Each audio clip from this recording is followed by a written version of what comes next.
Hey guys, this is the Fat Panda with another video gym challenge. Once again, this is not my gym. This is going to be pogpod's shadowboxing gym. He runs the Fighting Ghost gym on our subreddit. And challenging him today is going to be Dragon Claw. This is the third video for the gym, but I think they've battled more than that, although I don't have an exact estimate. Anyway, looking at the teams, let's see here. Pogpod's actually changed his gym a little bit. He dropped his Terrakion, it looks like, for a Heracross. I know he doesn't really like Terrakion. He didn't feel like it's pulling its weight, so hopefully Heracross can do a little bit more than it. As far as Dragon Claw's team goes, he's got a good mix. I mean, the standout to me, of course, is Nidoqueen. It's a decent special attacker. It's got access to hazards. It's just a really uncommon Pokemon. Although its typing is actually pretty good for against the gym. So, we'll see. Other than that, I mean, he's got a couple bulky tanks in Porygon 2, Slowking, Priority in Lucario, probably a Scarfer in Flygon, and Aerodactyl's a pretty good lead for Taunt or just a really strong attack. So it's a pretty good team overall. Anyway, let's get into the battle.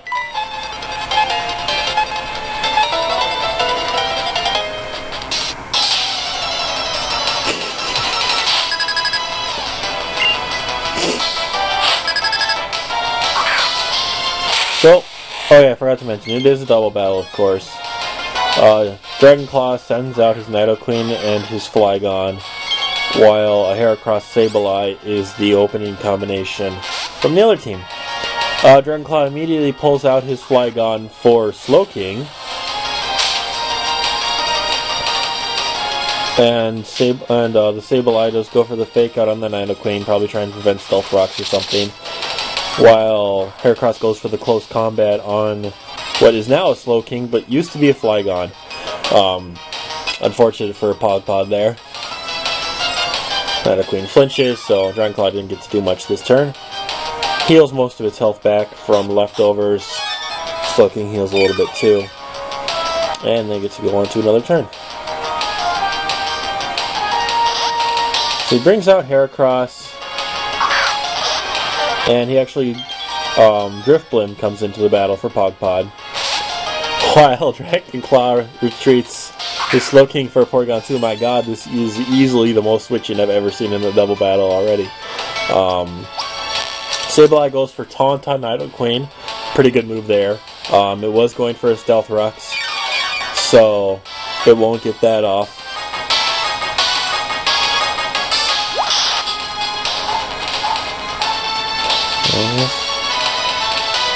Oh, Sableye actually does a switch on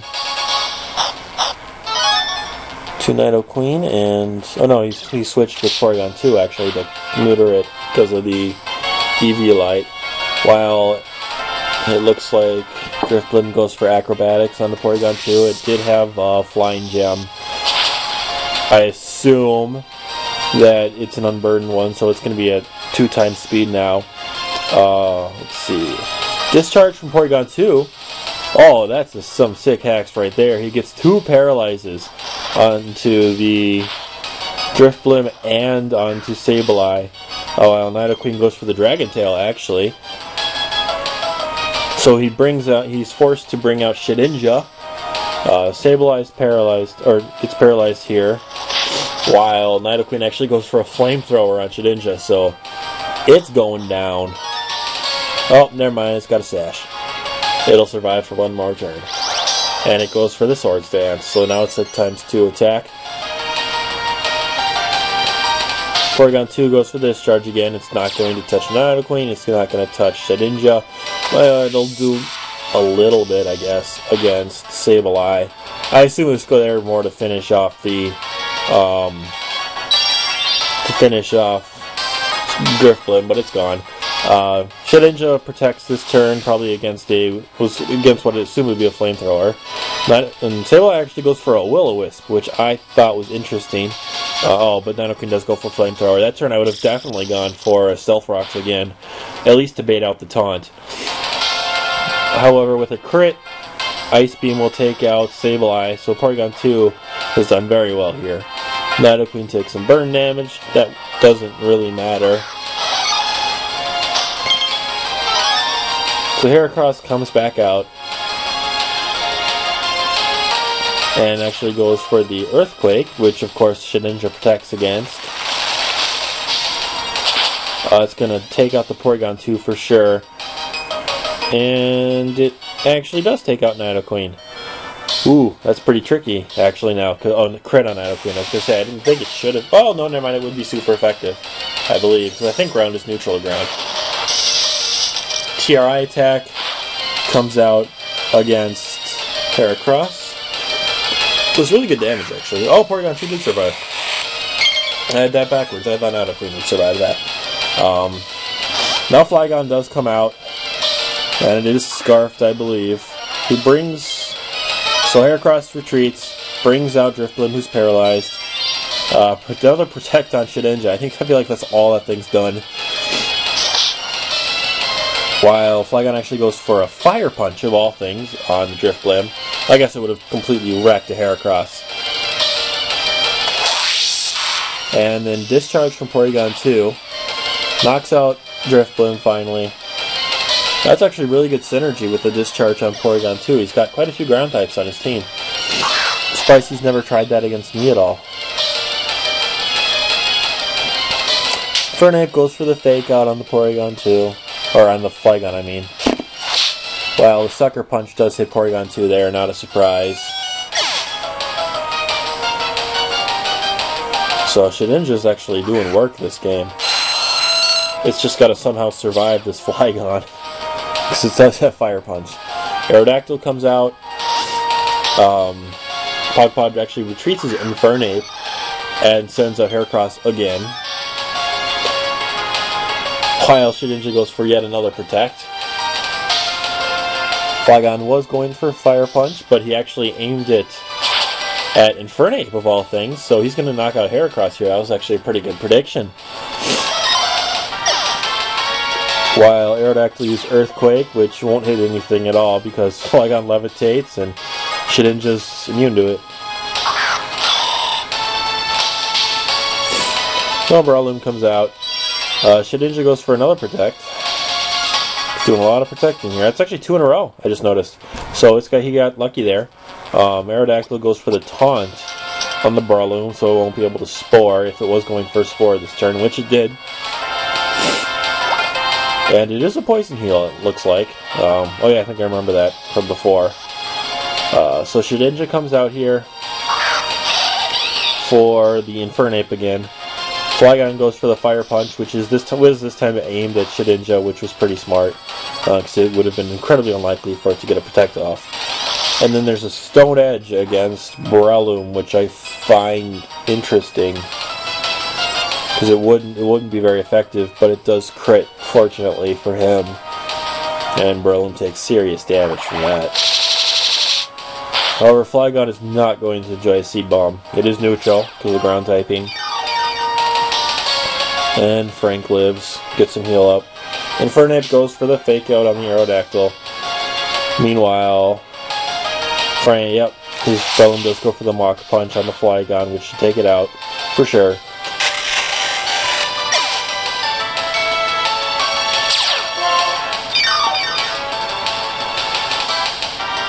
Breloom gets some more healing here, is actually starting to heal up a decent amount. Slowking comes out. Well, I guess it doesn't matter how much you heal against Slowking. Infernape goes for the Protect here. And so does Breloom, so they're going to get a free turn of healing here. Stout out a couple attacks, I guess.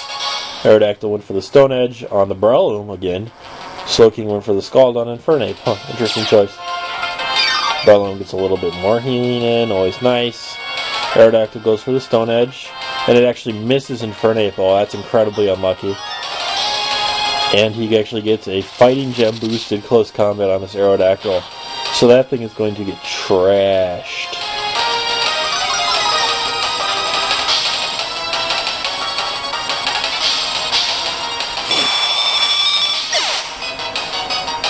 Oh, now the Spore taunted in, so the Spore comes out on Slowking, which is pretty unfortunate. So it's asleep.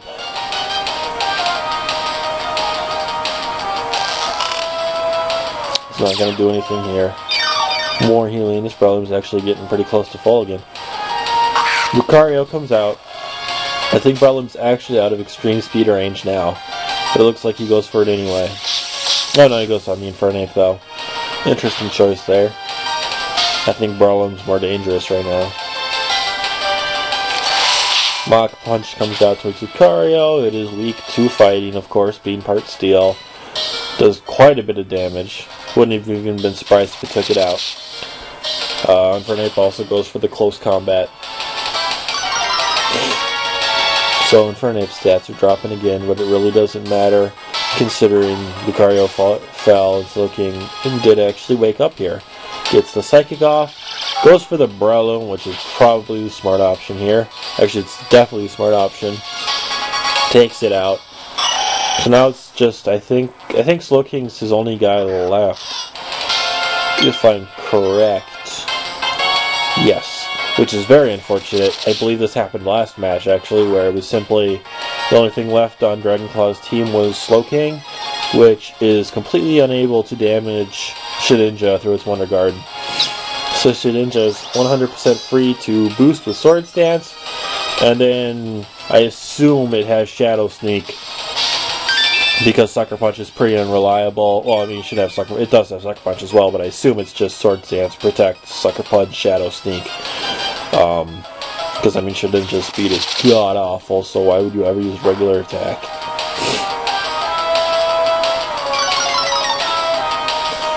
So a little bit of damage with the close combat. Oh, it actually has X Scissor, which is another good option. It gives you great stab. You know, if you're not going to take any damage, why worry? Takes out Slowking with ease, which is pretty much what was to be expected. So, good battle there. I believe that Dragonclaw could have won if in that one turn, instead of using... What did he do? He used an attack instead of Stealth Rocking. I just can't remember what it was. Oh yeah, he tried to use a Flamethrower, which actually got protected against. If he'd Stealth Rocked that turn, he would have won. But hey, you know, you learn, you lose, you learn. It's not like you can't ever challenge pogpod again. So, there's that. So yeah, that's the battle. He lost again, but, you know, whatever. Doubles are very tricky to face, especially when you're not prepared for it, but he's starting to get the hang of things, I think. He's getting closer and closer every battle, I think. So, he could be able to, he could pull out a win in the next battle or two. Anyway, that's really it for this battle. I don't think I have much more to say about it. Heracross did actually pretty well, so I believe it was a good switch for to get the Heracross in there instead of Terrakion. But that's about it, I think, for this battle anyway. This is the Fat Panda signing out.